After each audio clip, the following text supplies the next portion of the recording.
Assalamualaikum warahmatullahi wabarakatuh. Halo teman-teman, kembali lagi di channelku, dan kali ini aku akan mencoba membagikan tips cara mudah untuk menaklukkan materi silogisme.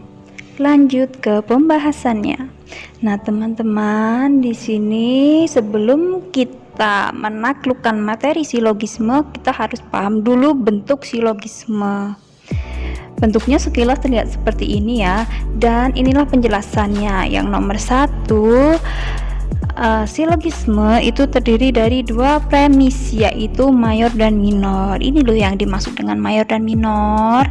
Mayor dan minor itu bedanya apa sih? Bedanya mayor itu mengungkapkan kalimat yang masih umum, masih general, sedangkan minor, premis minor itu adalah premis yang menyatakan pernyataan yang lebih spesifik dari premis mayornya.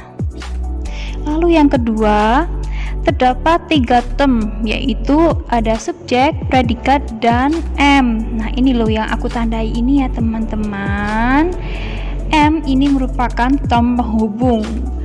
Dan yang ketiga, term M atau penghubung tidak dituliskan pada kesimpulan. Ini ya, tidak dituliskan di kesimpulan. Lanjut, ada 4 istilah yang harus dipahami.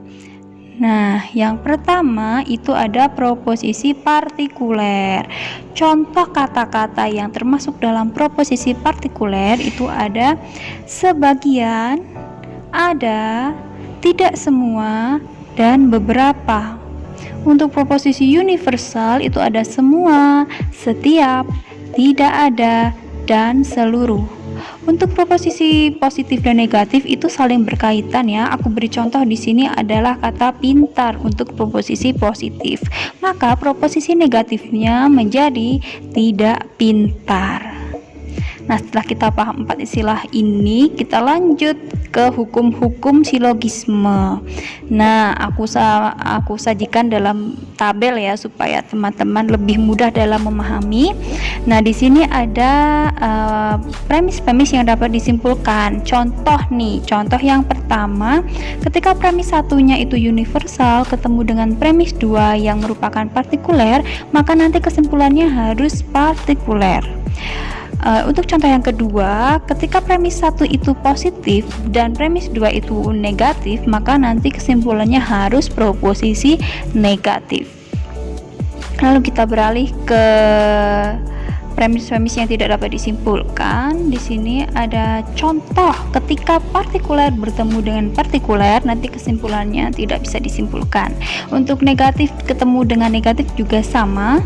Partikuler ketemu dengan negatif, ketika kedua premis dan term predikatnya tidak konsisten, itu juga tidak dapat disimpulkan ya, karena nanti kesimpulannya jadi tidak sah.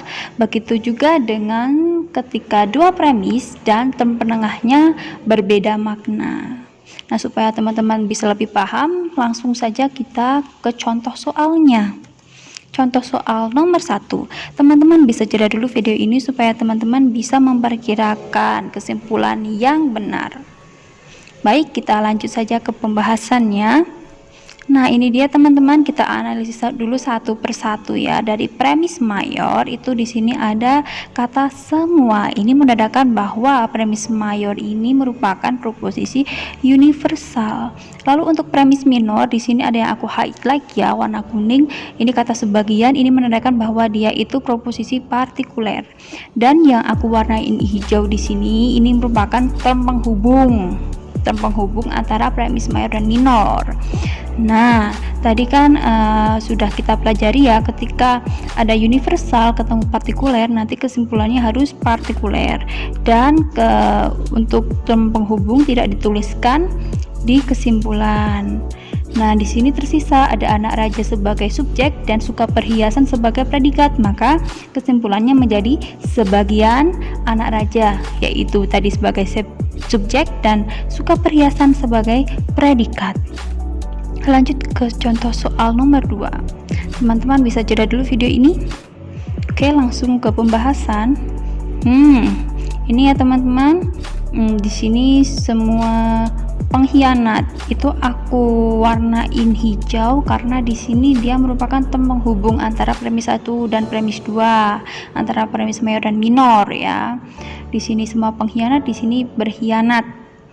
Dan yang di sini menyakiti hati itu aku highlight kuning, ini sebagai tanda bahwa ini sebagai proposisi positif. Dan sedangkan di sini ada kata-kata tidak suka itu sebagai proposisi negatifnya. Dan teman-teman ingat ya, M ini tidak kita tuliskan di sini sehingga tersisa hanya ada Andi sebagai subjek. Tidak suka kita tuliskan karena tadi ya hukumnya bahwa positif ketemu negatif pasti nanti hit negatif menjadi proposisi negatif. Aku tuliskan di sini tidak suka, dan tersisa predikat menyakiti hati, sehingga kesimpulannya menjadi Andi tidak suka menyakiti hati. Lanjut ke contoh soal nomor 3.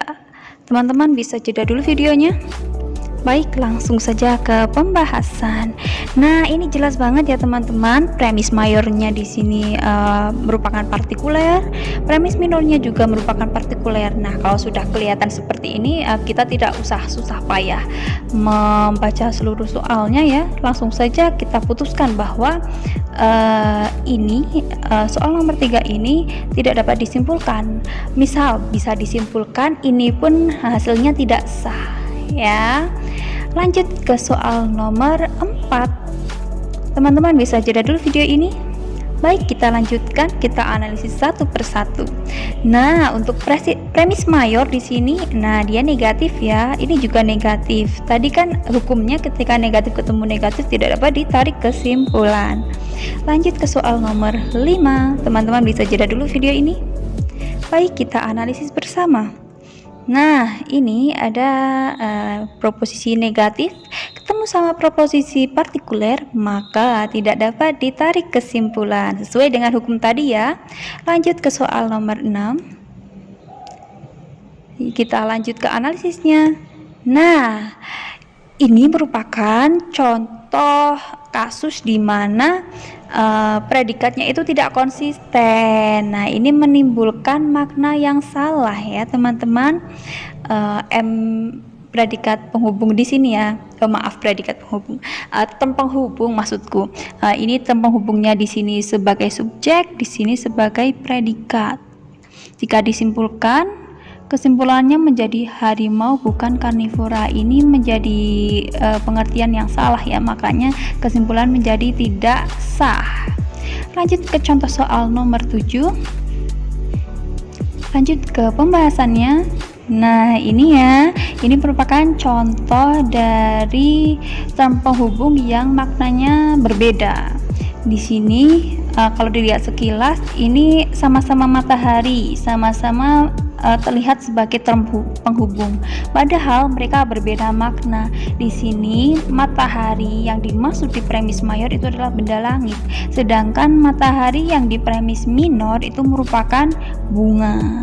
Nah, karena berbeda makna, maka kesimpulannya menjadi salah. Itu dia teman-teman penjelasan materi silogisme dari aku. Semoga bermanfaat. See you on next video. Jangan lupa like, komen, dan subscribe, karena di setiap hari Jumat aku akan membagikan konten-konten yang berkaitan dengan CPNS dan P3K. Sampai jumpa di next video. Wassalamualaikum warahmatullahi wabarakatuh.